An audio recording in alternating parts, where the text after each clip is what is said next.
Let's do this. Great. So thank you everyone for coming to our Franklin Falls Revitalization talk. I'm Sam Durfee. I am president of the board of directors for PermaCityLife, which is the nonprofit which is kind of orchestrating this whole effort. Zenisha. And my name is Zenisha. I am the community development coordinator. So I'm working with Todd Workman, who is the visionary and catalyst for our whole revitalization plan, and we'll be talking more about what's going on in Franklin in detail as we go through the slide. So I think we should just give a little background on the project. Todd Workman, like Zenisha said, he's kind of the main guy, the visionary. He came to Franklin, I think about 3 years ago at this point. He had a vision.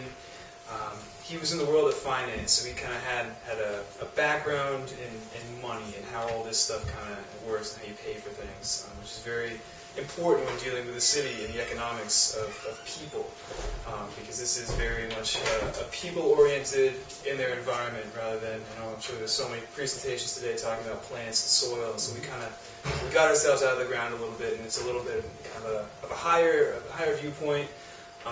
Looking at the bigger picture and taking the whole city as a whole. Exactly. And just a little background on Franklin if you don't know.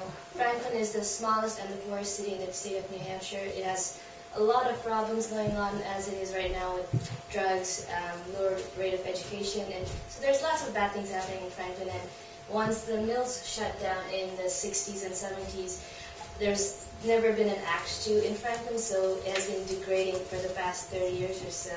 I-93 bypass Franklin, went through Tilton, so really main road. It does get about, 18,000 cars a day, so there is traffic, but there's nothing to stop traffic in Franklin. It's kind of a main thoroughfare on the way to Laconia. But where Franklin is positioned, we're equidistant from Plymouth, Concord, the Lakes region, Colby Sawyer. I mean, all these areas of higher education and recreation. I mean, there's so much to do, just not in Franklin.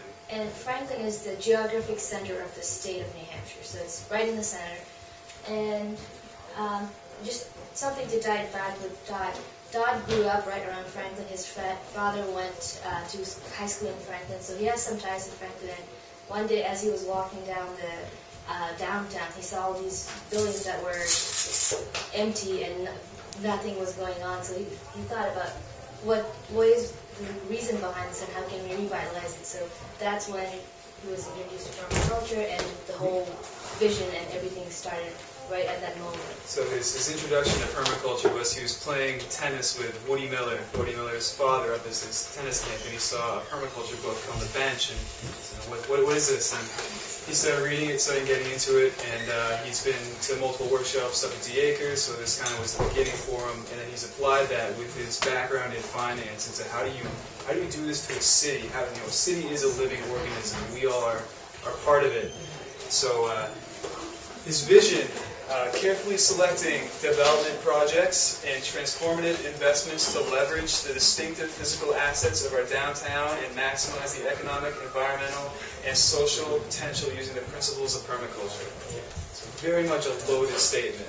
It looks good in one sentence, but I can tell you, over years, many meetings, there's a lot to this, and it's not easy because people are very complicated. There's a lot of personal human interactions, a lot of different ideas, policies, things that are already set in place that in the beginning we very much were working against the tide, but over time we've partnered with a lot of people, and you'll see a lot of that as we move forward. And just the vision and then the name of the organization, PermaCityLife, kind of was born out of the word permaculture, so it kind of stands for a permaculture city, and that's where we hope to get to eventually. Right now, we're in the very early stages. Our nonprofit has been in existence for about a year and a half. So we'll slowly explain what our overall big vision is to get to, and then talk about what's happening in Franklin right now within just the past year, what we've accomplished. Given we're a relatively small group, I would actually like to go around and have some sort of introductions, just so we understand kind of the background that you guys come from, so if in case we get into something, we're not over-explaining something you guys already know. We can start up front.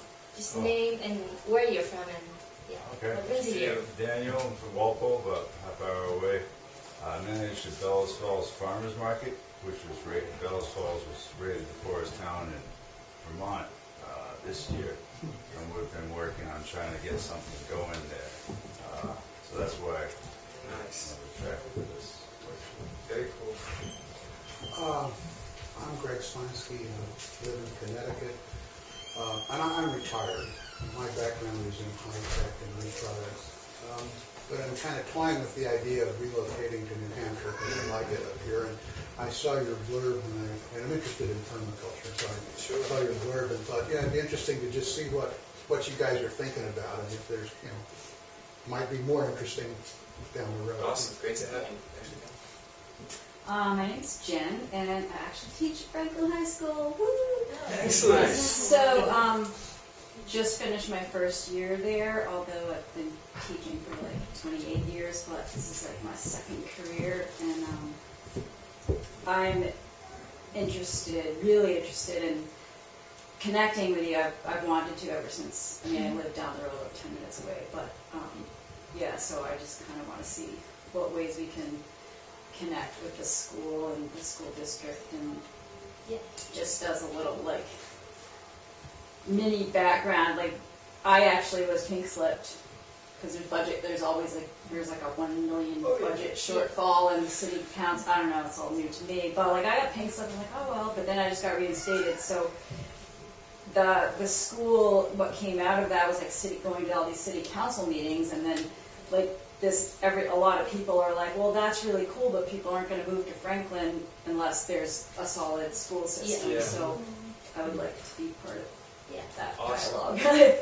Bring my students. Thank you for coming. I'm Steve Whitman. I live 20 minutes to the north in Plymouth.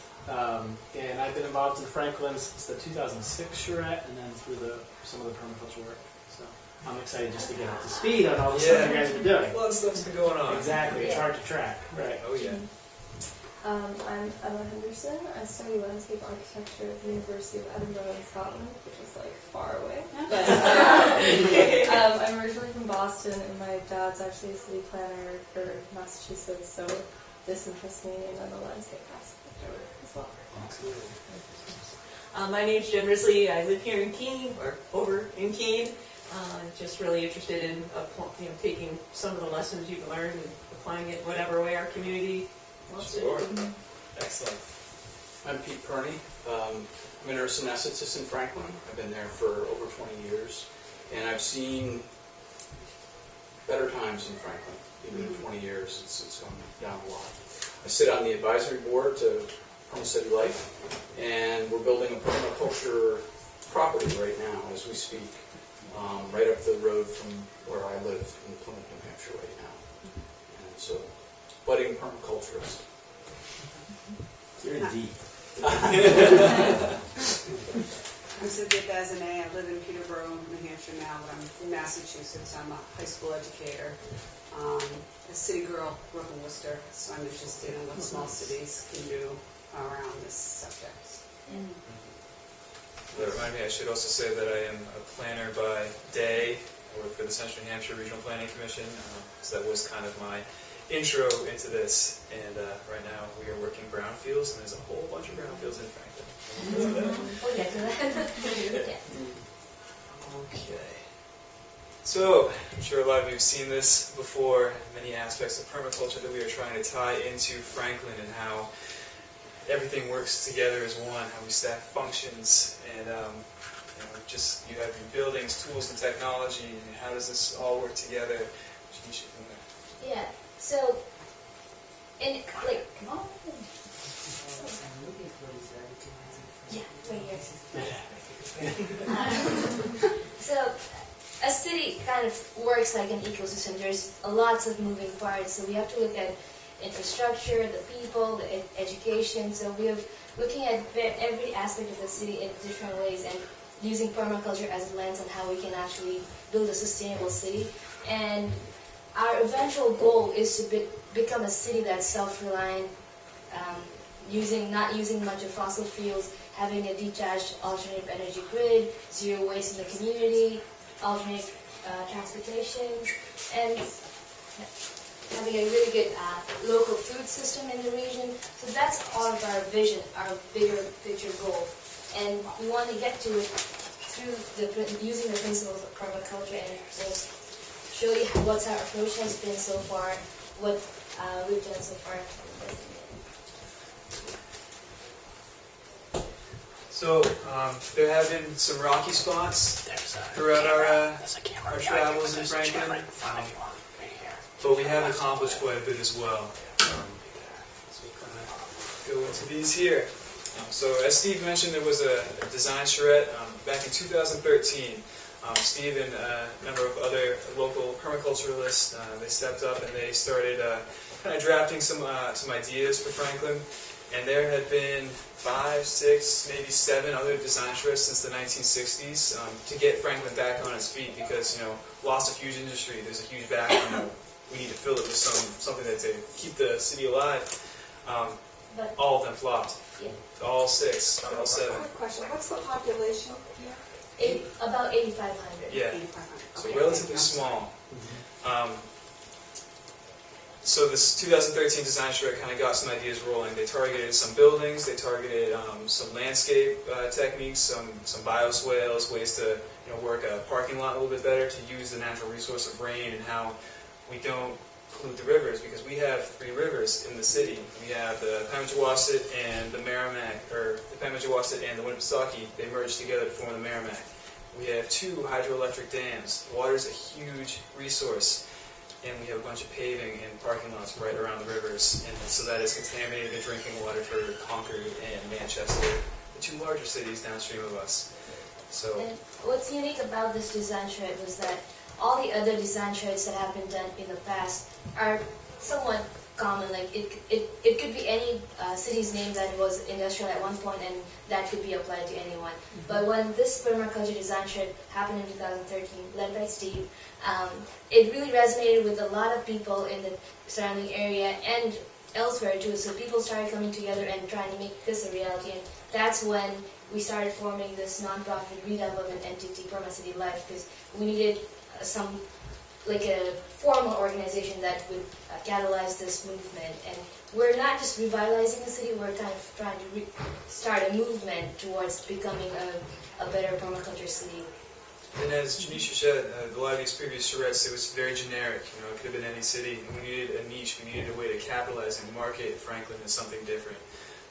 So I think with the creation of our 501c3, we partnered with the Franklin Business Industrial Corporation, and they've been a huge fiscal sponsor for us, and they've also opened up a lot of doors for us within the city of Franklin.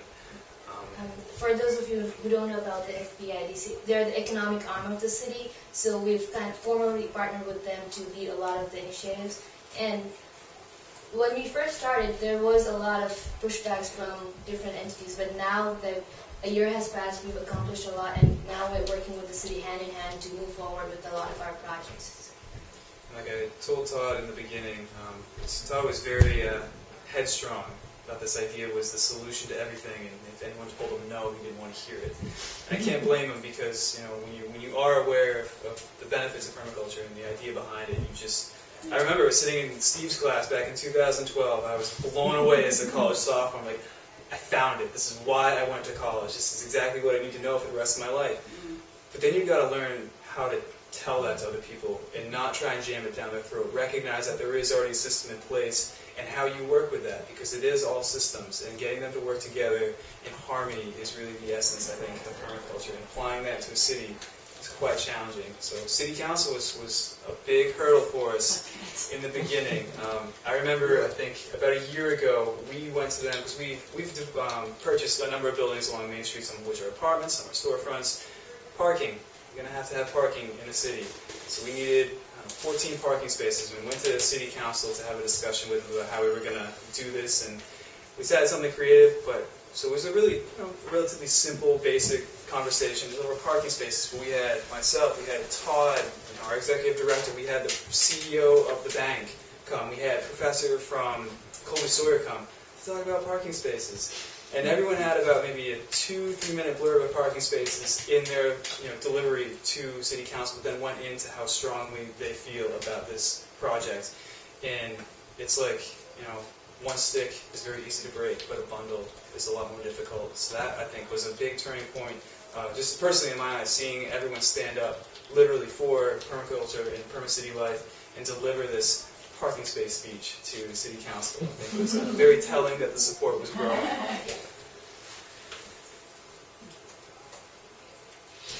So this is our real estate.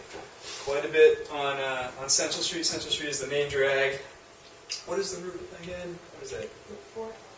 Route 3. Route 3 that goes through downtown Franklin. Church Street is just right off the side. It's 2nd Street behind Main Street, Central Street. I think I wanted to highlight the history behind how we acquired all these buildings. I think it's really neat to know about some of the stories. So Todd, we talked about it a lot.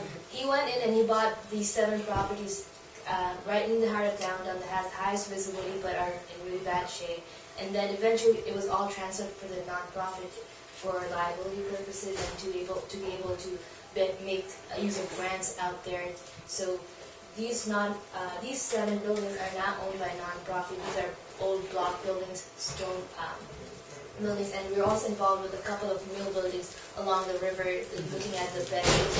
So our main priority right now is to reactivate these dormant buildings. Most of these are empty buildings. There are storefronts that are for lease, and if you just pass by Franklin, you'll see a lot of empty storefronts right now. And our greatest priority is to reactivate these buildings and find the best use of these buildings.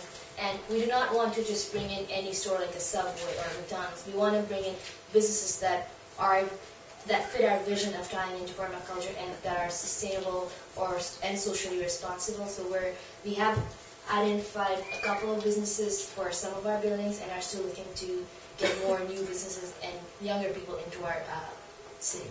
So, excuse me, so the nonprofit owns these buildings Yes. free and clear? We Not have free and clear. Not, So we should touch on the financing behind this. So initially 7 buildings Todd acquired with his own funds. yes. However, recently we closed a $3 million loan with Franklin Savings Bank to purchase some remaining buildings, and then a lot of that money, the majority of that money, is going to update facades so that we can actually show. Right now we've done so much work behind the scenes, yet anyone walking through is like, what's going on? Like, nothing's happening. We need to start changing the face of Franklin. So that's where a lot of that money is going. And I think another thing to point to the community support when doing this loan and acquiring these real estate properties. There were about 30 grand worth of closing costs that were unexpected, something that we didn't account for, and Franklin Savings Bank donated the money to us free and clear. Are these single story? Are these multi-use? So it's typical downtown. You have commercial storefronts, and then there's residential. Residential. Are like 3 stories. 3 stories most 3 of them. stories. who Yeah. holds the mortgage? Franklin Savings Bank holds those. Franklin Savings. Yeah. So that's who we do most of our work with. Sure. It's Franklin Savings Bank. And they've been Is that locally owned and controlled? Yes. Yeah. Their headquarters is right across the street from our headquarters, which So is. they got skin in the game. Yeah. Oh yes, very much They so. want us to succeed, and they've been helping us. And they during that parking space speech, when the CEO was up there talking just about parking spaces, he did say that this is the first charrette, and he's seen them all. This is the first charrette that he feels very strongly about. This is the one that's going to pull Franklin back up by its bootstraps. So spoke very, very strongly about that. We'll get to some of these other ones. We'll talk about each of the Yeah. buildings in the They have a lot of them have their own slides because they're big projects. So there are buildings, and we have lots of other initiatives, like smaller projects happening at the same time. And just to give you a brief idea, we are looking into arts and culture, outdoor recreation, the economy, and health and wellness. So we're looking at every aspect of life that people want in their daily life. So we'll talk more in detail. So one of the biggest accomplishments that we've had, and that has been really helpful in getting forward with our initiative in PermaCityLife in Franklin, is we've partnered with Kobe Sawyer College, and we've done. Let me backtrack. So Kobe Sawyer, I graduated from Kobe Sawyer in 2014, and I was working there, and we started this program called Sustainable Learning Initiative, where students in the class, when they have to do a course requirement or research or any assignment, we wanted to tie it with things in real life. So while we were preparing that at the college, Franklin was going through this revitalization effort, and we paired these two together. So now when students in some classes, when they have to do an assignment, they'll be doing a real-life case study in Franklin. Or if they're in a business class, if they have to write up a business plan. They're helping an actual business in Franklin. So now it's like a benefit for both parties. So we've formally partnered, and now Covisor is opening up a physical storefront in downtown Franklin in partnership with PermaCityLife. And also, throughout this process, Covisor has launched a new Bachelor's of Science degree in Community-Based Sustainability that is just anchored in the revitalization efforts in Franklin. So we're launching the program this fall, and there are 7 or 8 new students that are starting this new innovative curriculum program in Covisor. And this is a really big benefit for us. As Sam mentioned about the parking story, when Todd went to the city council by himself a couple months ago, the whole city council said no. And when the students and professors, they did a semester worth of research about the parking management plan, did interviews, surveys, and all sorts of research, and when they presented, everyone said a yes. And it was basically the same idea presented by different entities after some research. So just having this backup support from the college and having like detailed help, like research help, and students being involved and bringing education into Franklin, which really needs, is a huge support. And we're hoping to really carry this momentum forward with the college and help out all the new businesses that are coming in, and also partnering a lot of the permaculture initiatives that has been going on. And just a really brief background about Covisor College. Covisor also has a really great interest in permaculture. They have a permaculture garden. We've built a natural building using all the local materials. So the college has their own sustainability initiatives, and this is like a very different partnership working with the actual community needs, and it's really great. They've been very helpful to us in Sullivan County with the local conservation district. They're Leon Malone, who runs the environmental department at Colby Sawyer. He's in charge of the 2 comparison trials inside 2 different solar wrapping greenhouse here. So lots of real hands-on experience for the students, and really helpful initiatives for the community. Where is the college located? It's in the town of New London, which is about 35 minutes from Franklin. West of Franklin. West, okay.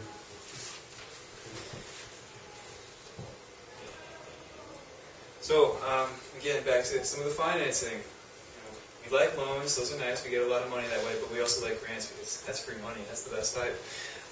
So, we've gone through a number of grant rounds, some large, some small. Most recently, one of the more recent ones was the Brownfields Assessment Funding. So my office down in Concord, we're Central New Hampshire, the Regional Planning Commission just north of us, which Franklin falls in, is the Lakes Region Planning Commission. And there's an EPA program, it's the Brownfields program, and they come in and batch the $400,000 grants. And so this is to work with local communities and identify buildings, places that should be slated for redevelopment, but either the owner or the town, they know that there is environmental contamination. So this could be lead, asbestos, and all these things that you would find in an industrial mill town, petroleum damage.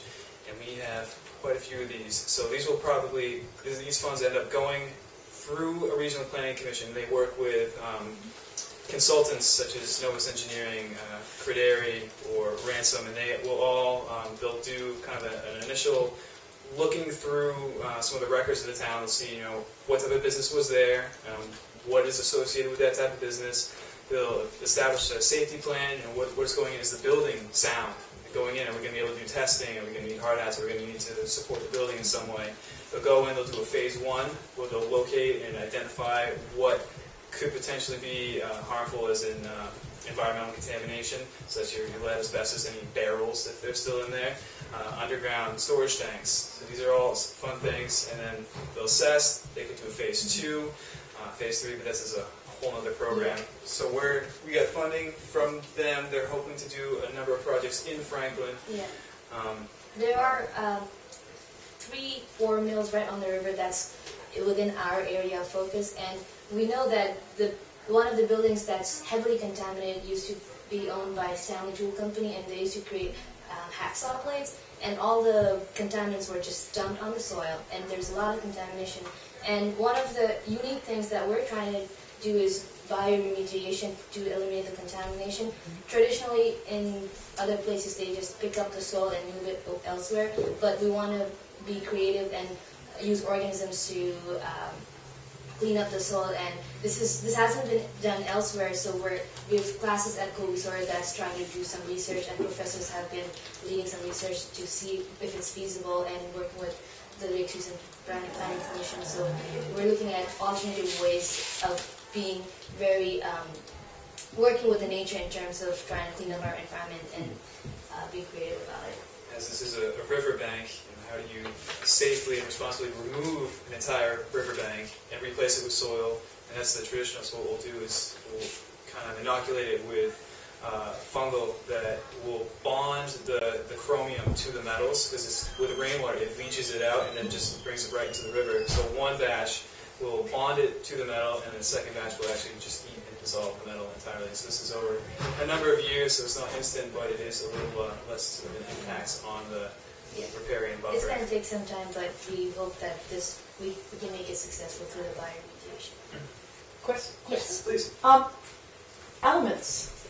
You can neither create nor destroy elements, right? So if you have a heavy metal, how do you bioremediate a heavy metal? I'm not the scientist behind that project, so I can't accurately answer that. Right. I believe it can be done. I just don't know. I don't understand the science of it. Yeah, I know that in some cases what they do is actually the plants will take the element up into the plant matter, and you cut the plants, and it's removed it from the soil for you. So they do have to take the plant. But you still have to deal with the heavy metal that's in the plant, I believe. Yeah, so they can't let the plant, decompose back into the soil. That's the issue. We're not looking at the traditionally out of sight, out of mind, where you pick up the soil and put it elsewhere, but the contamination is still there, so we're trying to treat the contamination and take it. You have a question? So I worked, well, I don't know if you remember me, Colby-Sawyer College. I did a project with Franklin I took a course called biogeochemistry, and we had to figure out how it actually broke it down, how a plant eats it up, and the plant, it eats it up, and then it breaks it down, so it breaks down it to like a molecular level, I guess, or chemical, and then it sends out the oxygen, so it pulls out the oxygen and it puts it out into the air, so you can, how a plant would normally work, but like you have to get rid of the leaves, you have to find a way to throw away the lead that's in the leaves. Exactly. It's really cool to watch how the tree will eat up the stuff and break it all down. All the arsenic and stuff like that. It's cool. So there are ways to do it, and we want to do that rather than a traditional exam. It's been very successful with some radiation contamination. And there's a lot of opportunity for that in Franklin for sure. So our organization, we don't want to take from Franklin, we also want to work with them. So there was a grant round that came around, and we wrote some supporting letter for them to receive a $50,000 USDA grant. You want to talk a little on that? So that grant was used to hire a professional grant writer that would help us get more grants. And working with him, we recently received a $4,000 CDFA New Hampshire tax credit grant to help us with some of the facade improvements in 3 of our buildings. And the way this grant works, it's very complicated. We have to sell the tax credit to get the money to do it. So we've been working with the city to apply for grants that we are eligible for, so that we can pay for some of the programs that we have in mind. And unlike some other redevelopment, revitalization efforts in the country, most of them are backed by some economic entity, but we are not backed by anyone else. This is a very grassroots effort, and we have been working with the city to really build it up, and we're reaching out to anyone that can help us move along the way. So this is a really cool project. So this is a very large mill building that's pretty much on the bend of a river. It's called River Bend Mill. And 4 big wings. So this has gone through a phase 1 assessment with Novus Engineering, and so it would have actually been cheaper to knock the building down and build up from scratch. But we have historic preservation tax credits, a number of other grants that we were able to do some very creative funding and preserve the structure. Because it's a mill building, it's got great bones, but the inside is is where the issues lie.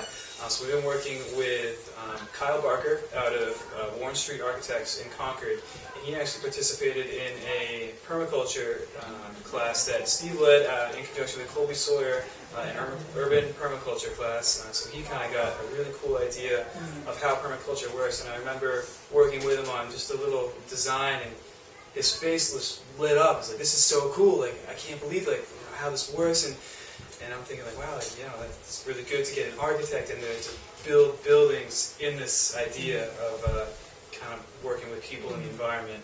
So he's got the renderings down. We had a huge rollout ceremony with the mayor and people from Custer's office and a lot of bigwigs and other representatives, and we had the renderings that he drew up, and it looks great. Yes. We're very excited. We're working with Catch Neighborhood Housing, who takes on a lot of buildings in the Concord area, or CATCH stands for Concord Area Trust for Community Housing, and they look at building more affordable housing, market rate affordable housing for people who are just newly into the workforce, and they've chosen this Riverbend Mill, which was the first mill in Franklin or the state to generate hydroelectrics. It was the former Franklin Power and Light Company, and they're going to be building a 45 mixed-income housing apartments, 1 to 2 bedrooms with common spaces. And the idea of permaculture is really integrated into the whole design of the building through the architect who was very interested.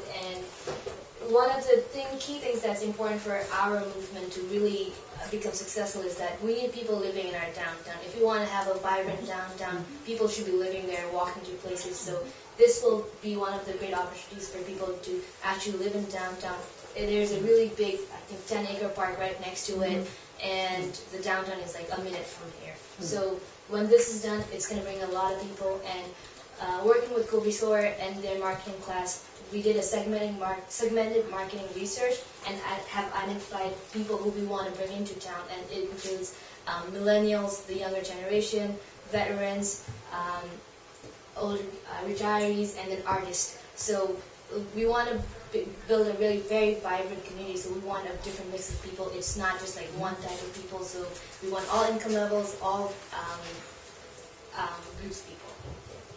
Diverse population. And this was one of our first projects that we've put together in less than a year, from knowing Kyle at the Warren Street Architect and then closing this deal and raising the funds to actually make this project happen. And it was all within a year and a half time span. And this has moved really quick, and the groundbreaking will probably be sometime in October now. Yeah. And then they'll probably complete construction within a year. Yeah. So they'll start doing some open houses. So on that note, additional renovation and restoration, you saw that list of properties that we have, mostly on Main Street. A lot of these buildings are, they're old brick buildings, good bones. It would be very interesting to see these turned into spaces for commercial uses and also residential. So we have a lot of people who have expressed interest in establishing themselves in Franklin, either as a commercial or a resident. And so we love sweat equity. People will come in and they'll start knocking down walls, we'll lay some flooring. I don't know how many weekends I've been up there just tearing out sheetrock and knocking down old studs. We have a volunteer carpenter working almost full-time the whole week. For a couple of months that has been doing a lot of our carpentry. We have community members coming in and trying to haul out all the trash that has been inside the old buildings for years.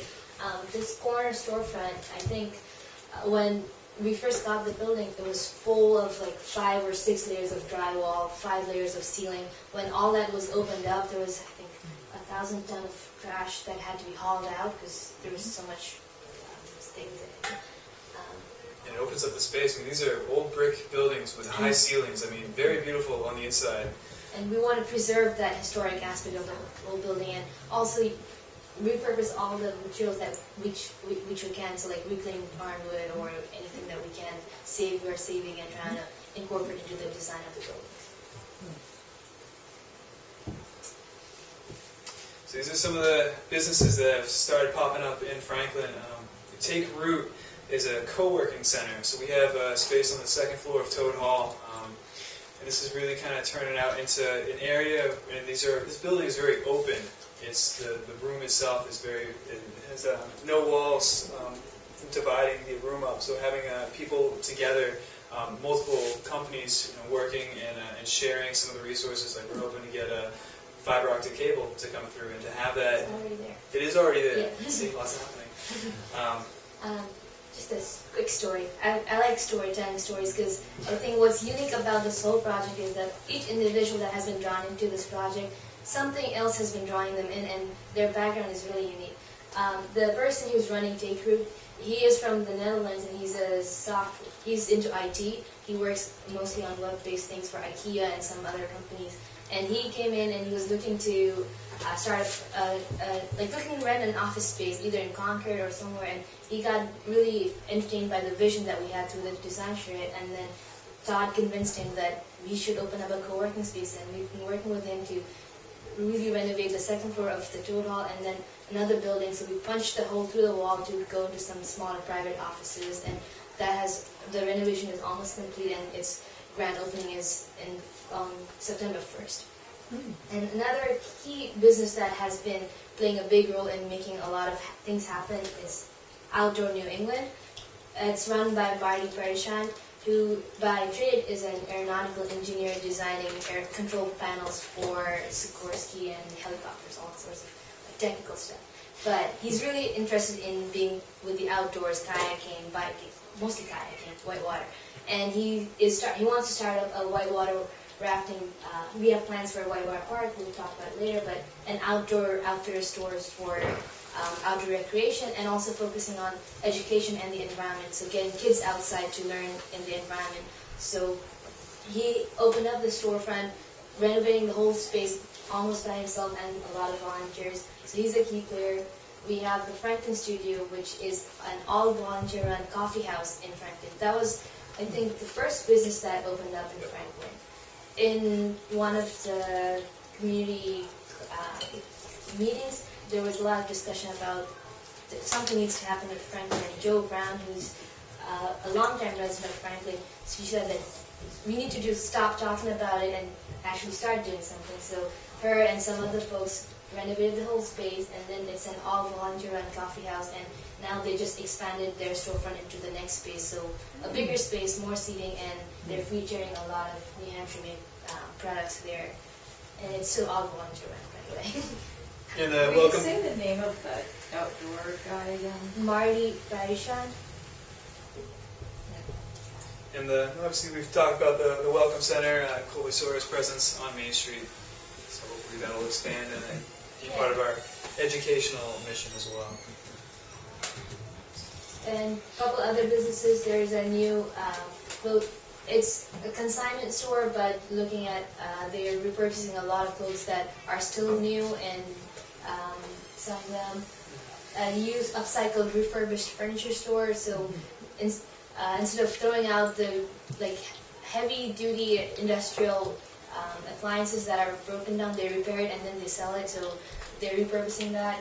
We have an idea for an art gallery that's featuring a local artist who makes sculptures out of car parts, so that can be thrown out. So there's that, and we're also doing renovations to build a restaurant with a microbrewery in the basement. So that's going to be opening up later in the fall or in the winter. So we're attracting these new entrepreneurs. There's really nothing in Franklin at the moment, but they believe in the vision and they want to see it succeed, and they're kind of codependent on each of the other businesses, and believing in the vision is what they're here for, and they're hoping that this will all move forward, and we really hope that this happens. So these are some of the pictures of the sculptures that Joe Kilbelton makes. Before, we had interest from a party to establish a restaurant in Toad Hall. That was kind of his workshop, and we'd have drills and car parts and pieces of plastic all over the place. This is right where we would have our board meetings. So we're very much in the thick of it. And he's now established a sculpture park outside in a courtyard area that the city was kind enough to, they weren't doing anything. So now we have these crazy sculptures hung up. I think there's a big David Bowie face in front of the pine tree. It's some cool stuff, and it definitely makes people stop and look. So getting some visibility out there is really important, as we have these 18,000 cars a day drive by. We need something to kind of start snapping some attention our way. And it's working. We've had multiple articles in the Concord Monitor and some in the Boston Globe. A lot of Joe's work has been featured. So it's... He created the arts of the presidential candidates, and that got a lot of media, and it was fun.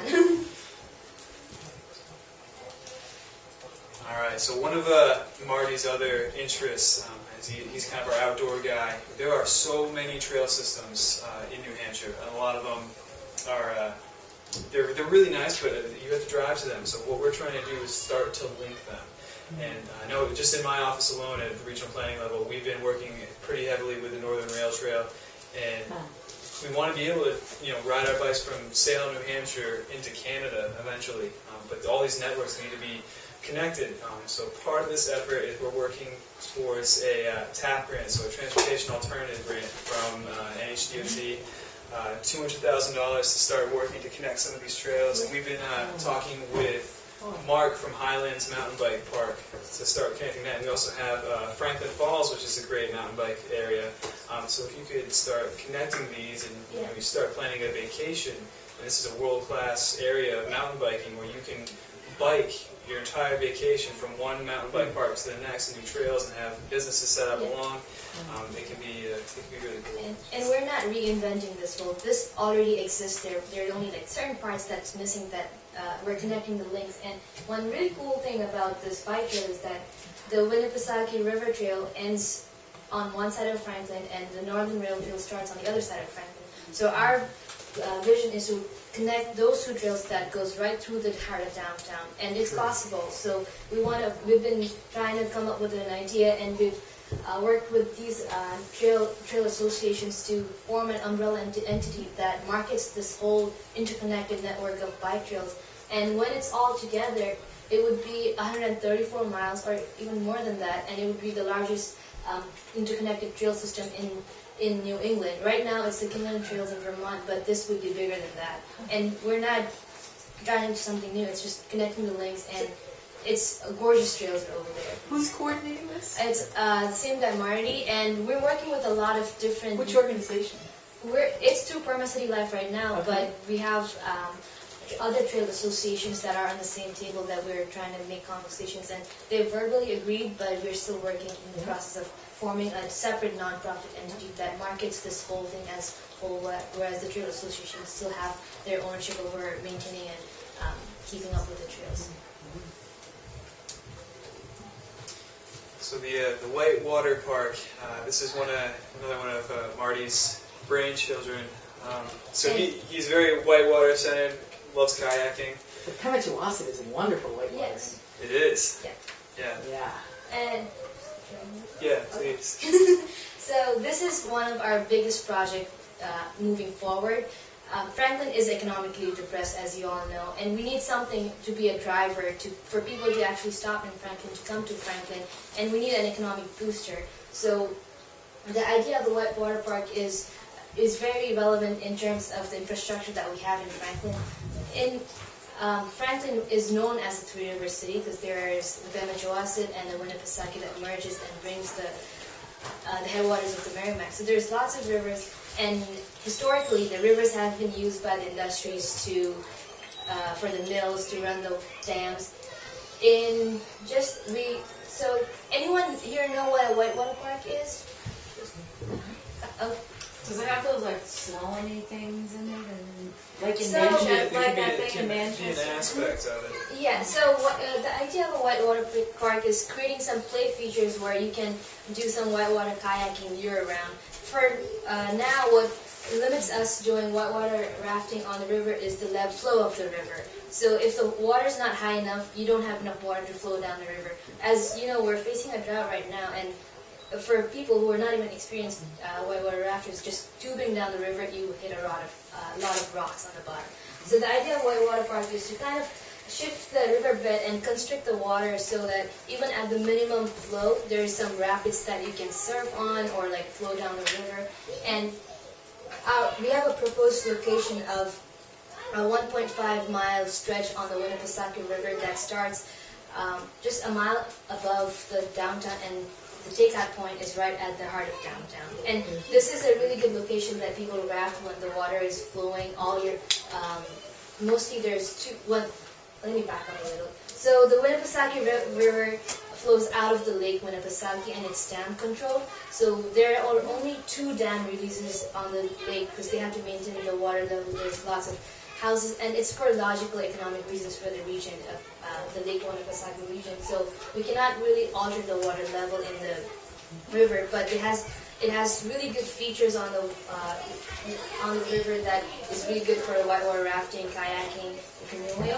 So the idea is that we would sustainably modify the riverbed and constrict the water so there's a higher pressure funneling the water, and kind of in the same process we're cleaning up the river. As I said, there has been lots of industrial use of the river, and in just that 1.5 mile, there are 3 paper mills along the river on the riverbed, and I think about 9 dams over the last 200 years, which only 2 of them are remaining right now.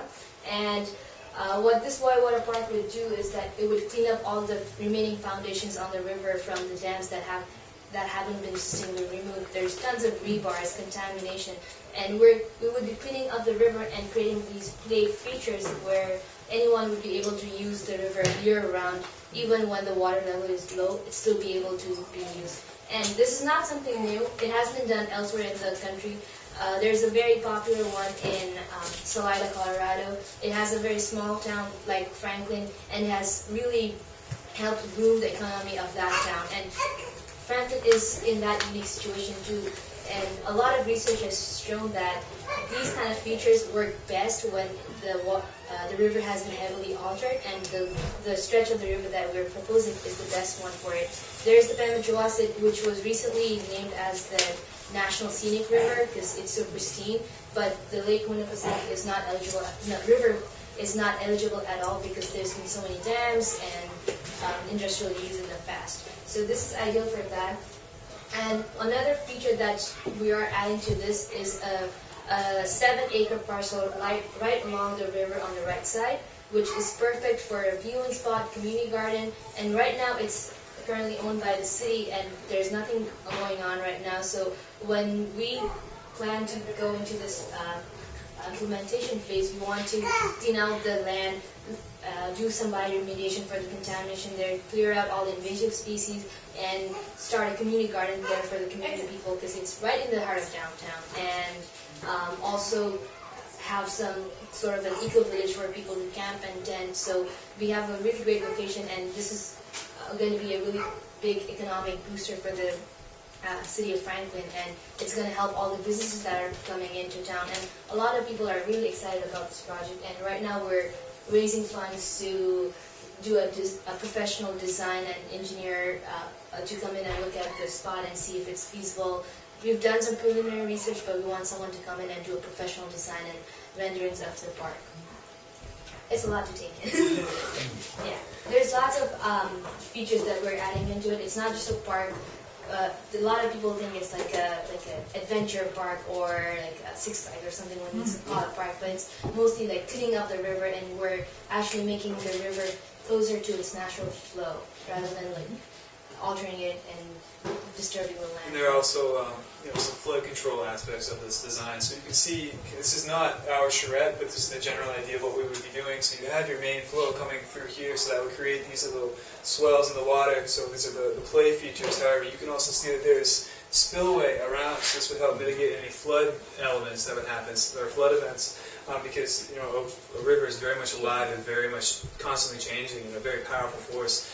So if these forces aren't accounted for in the design, this can, what we're doing is, it sounds extreme. We're altering a river channel, which is almost absurd. Like you would never think of doing that. It doesn't sound very permaculture, but to do it in a way, in an area that has already been so heavily altered through industry in a not very responsible way that now needs to be cleaned up, and we can now add another benefit, another use, we can stack some functions, and then also still responsibly have the river flow in a way that will mitigate any flood events. So I think it's pretty cool.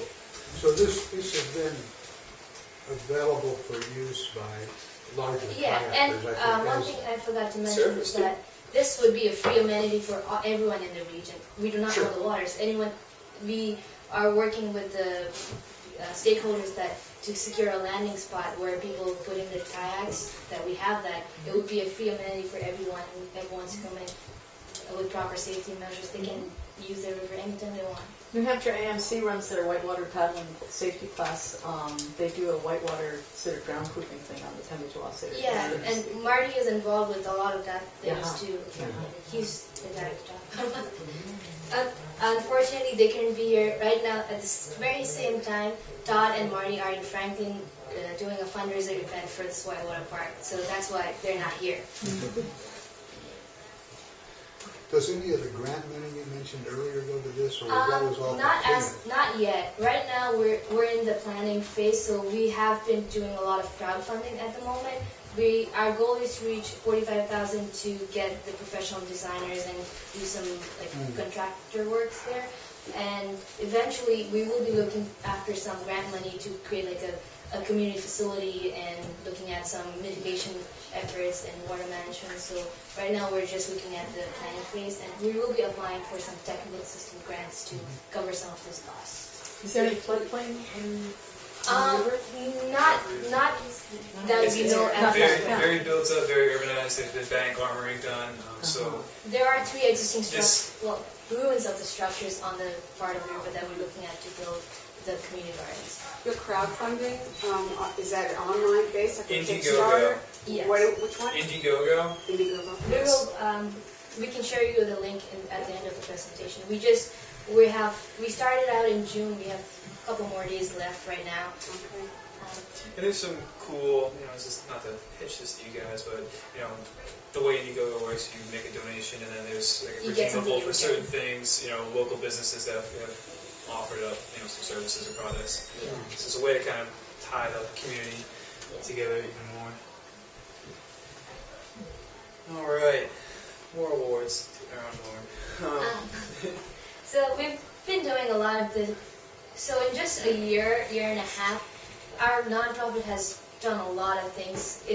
We've really accumulated a lot of things, and we've been being recognized by a lot of different community partners. So Franklin Savings Bank gave us a small grant to start up a website and hiring an intern in the early phases to get some basic administrative works figured out for PermaCityLife. We've got a President's Community Partner Award from Colby Sawyer College just this past year for our collaboration in the Sustainable Learning Initiative. And we've been invited to a bunch of conferences, panels, and things around the state for local and national conventions. And we're here today at the Permaculture Day. Thank you guys. So obviously this is ongoing. So we want to keep going on and supporting the new businesses that are there and attracting more businesses to town, because we still have a lot of empty vacant spaces in Franklin. And then we just got this successful tax credit award last week, so we have to sell those tax credits in order to get the funds to renovate the buildings that we own. And then right now, PermaCityLife owns all the buildings. We want to eventually sell it. We don't want to be holding on to the buildings forever, so we're trying to figure out the kind of conservation plan for these buildings. And we're working with the entrepreneurs to kind of create a plan for renting to own, lease to own kind of deals. Because a lot of these people coming in, they came here for the vision, and they also see the economic potential of owning a business in Franklin. So a lease-to-own opportunity for them is very attractive, and that is definitely bringing in some people, people that share the vision, that aren't just coming here as a run-of-the-mill developer. They want to be here for the reason that we're doing this. So we continue with our very creative funding methods. Working with Todd on this has been like a lesson in finance. It's not an element that I've ever really had in my life, so I'm learning quite a bit, and Wikipedia has been my friend over the past few months about learning all these things. What I want to highlight is the TIF plan. TIF is tax increment financing. So you can establish a TIF district. In our case, this is basically the general downtown. So the idea is that improved buildings, when you improve a building, the taxes go up. The value of the building goes up, therefore the taxes go up. So the taxes on these improvements would go into basically an account strictly for this district, and then those dollars would then be put towards improvements within the district. So the money's hyper-localized within that part of the town. So we established a sort of an agreement with, when we were working on the Riverbend Mill project with Catch, TIF came up. And a lot of these businesses and a lot of what we're doing, we can invoke 79E, which is a RSA that allows improved buildings. So in the first 5 years you improve a building. So take Riverbend Mill, for example. I think this, the blueprint of itself is like, it's worth $300 grand. It's worthless for the size of what it is. However, they're putting $12 million into it. I'd rather pay taxes on $300 grand than $12 million. So in this case, they have foregone their eligibility to apply for 79E so that they can start paying taxes into the TIF fund. So to make them do that, which was very contested in the early days, we've agreed to split the TIF funds one-third, one-third, one-third between the city of Franklin for their own improvements in the downtown, and then there's going to have to be infrastructure improvements for the mill building. So one-third of that is going to go to Catch Housing so that they can run, new water mains, sewage, any sort of internet plans that they want to do, and then another third is going to be designated for PermaCityLife for visionary projects. So things to help out with stormwater management, permaculture-based ideas, the bike path, things like that. But in other cases, with some of these other businesses that have come in, and they're going to be putting some of their own money, so something smaller like a coffee shop or some other businesses, they're going to be able to invoke 79E and won't have to pay taxes on the improvements for the first 5 years. So it's really kind of a way to spur development. People who don't have, a lot of people are coming in without tons of finances and are looking for a way. One thing I'd add to it is that right now, for every dollar you put into the building, you get only 70 cents back. So you're actually losing money when you're putting money into the buildings because they're in really bad shape. So this is something that would help make the economic sense of investing in some of the projects. And in the long term, it's really helpful. If we succeed, all the properties that are around the region, they'll have a higher value of their properties. So this will have a greater economic impact. We're focusing on downtown, but it goes beyond the downtown.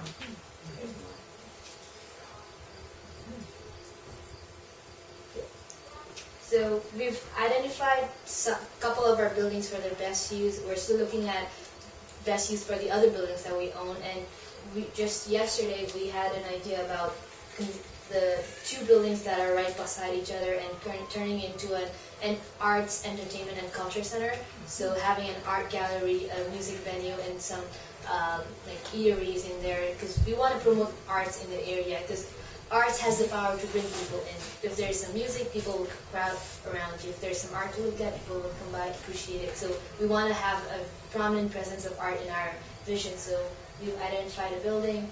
We want to continue working with the trails associations to make this unification happen and brand that as a Winnie Basin Trail, and then look at the transportation alternative program to have a car reduced to downtown and promote a lot of the bike trails and things in the area. And there's more. So, like Sam mentioned, there is the stormwater management plan. Just to give you an example, we have a big, large block building called Buell's Block, and I think at every rainfall, it has about like 1 million gallons of water going into the drain. And right now, it's going right in the water. There's not any like remediation plan for that. So what we want to do is create a stormwater park and have use like some rainwater harvesting, or have like a really best idea for diverting the water and going in the live soil for the stormwater pond to filter the water before it goes to the river, because we are at the headwaters of Merrimack, which is the water source for the bigger cities downstream. So we want to be having good water in the water.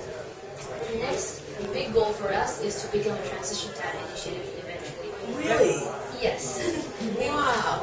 We want to do that because all of our vision really ties into permaculture, and transition town is born out of permaculture. It follows the principles of permaculture, and what we're doing is building up to that point. Right now, we're not at that stage, but eventually we want to gather the community members to be a part of this process and help us become a transition town and have a zero waste community, car reduced downtown, alternative energy, local food that's grown in the system, in the region, and we have some plans for how to do that, but we're not there yet. We're dreaming really big, but we'll get there. We'll move through these a little faster as we're getting short on time, and we definitely want to leave room for some questions. You can go back for a second. Sure. So, just to give you a visual idea of where Franklin is and the geography map. So this is downtown Franklin, and our area of focus is bridge to bridge. So there's one bridge here and that bridge here. So this is our focus. This is the central street where most of the buildings are empty, our storefronts are empty, and this is our mill district. And right here is a mill where the catch housing is going to be, and this is the big part in the adjacent area. And these are some of the buildings that we own right in this drive. And right now we'll just kind of briefly touch upon a really permaculture themed innovative project that we have in mind for the biggest mill building in downtown, which is this whole block. It's the J.P. Stevens Mill, and it has the 200,000 square feet area of the mill space. Mm-hmm. So we have plans for that, but it's kind of down the future. We have an investor that's interested in that. Some of the uses in this area would be, you have your kitchens, you have your would be kind of a community kitchen. If we have community gardens, having a space for canning for if you had a commercial kitchen, I mean, not everyone's going to have access to that in their own home, but they have interest so that they can run a business out of. Having things that, because there are some requirements, if you're canning, you need to be operating in certain standards, so having that available to the public. Yeah, so we have a couple of young entrepreneurs interested in starting a hydroponics and aquaponics center. They are actually right now just doing some test experiments, and we're about to release a space in that mill building to see how the mechanics would work and eventually make this into a bigger scale urban agriculture center with hydroponics, aquaponics, rooftop, greenhouses, and some mushroom farming, and lots of test kitchen. Maybe eventually we might be able to create a food hub in that mill building. We've been through the building, and there are some infrastructure within the building that suit for it, but right now we're identifying some potential investors to be a part of this project. So another space would be the makerspace. So this is a really cool project where, I have a lot of interest. I like woodworking, I like blacksmithing. I'd love to be able to do pottery, things like that. I live in an apartment. I don't have space for that. So what do you do? How do you facilitate all these people's needs and desires, all these artists that we're going to have living here? So in this massive mill building, we can have these spaces that are specified for different interests. So you could have a wood shop, you could have a forge, you could have glass blowing, you could have even up to CNC machines and 3D printing. We are looking to not just attract some the old school styles of art. I mean, we're looking to attract young minds that really want to progress things. We have one of our investors. He's really big into 3D printing. He wants to be able to build bridges with 3D printers. I mean, these things are huge ideas, and being able to have these spaces for us to kind of be like an incubator for these things would be really powerful. And stacking functions to it in terms of makerspace. We have formed a task force with regional schools. Someone from Franklin High School is there, Proctor Academy, Colby Sawyer, maybe Tilton's Drive as well. We have formed a task force to study the feasibility and make this makerspace and vocational center happen. Right now, the students in Franklin High School are traveling all the way to Laconia, which is half an hour away to go to the vocational center. So having something in downtown would be helpful for students, and even give the kids an opportunity to be engaged in something productive rather than destructive in the community. So if there's something in downtown where they can go to on a daily basis, they won't be getting in trouble.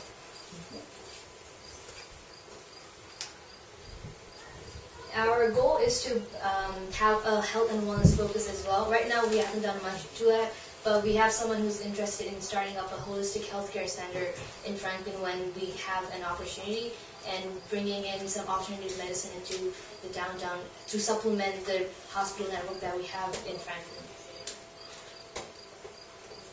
And since it's such a big no building. There's space for market housing, really nice loft apartments overlooking the river, restaurants along the river. So there's lots of opportunities that could potentially happen once this mill building comes into contract, and we have identified actual potential investors into this project. We have some who have expressed their interest, but we haven't had any significant progress in that direction.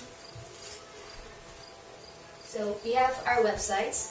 It's PermaCityLife.com, and if you want to know more about the education collaboration with Colisor, it's sli-franklinfalls.com.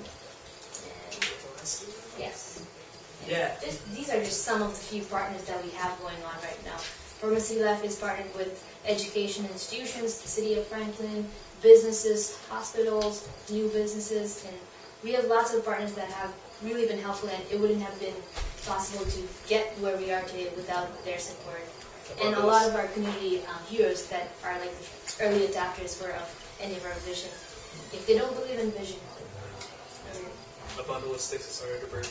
Yeah. So with that, we'd like to open the floor to any questions that you may have. Quick question, just for context. What was probably the high water mark for population for this city? And in its heyday, perhaps? Any guesses? Off the top of my head. I mean, how 20, 30,000. Really, about that? Really Okay. say. Yeah, I wouldn't be surprised. Yeah. Is that right? Okay.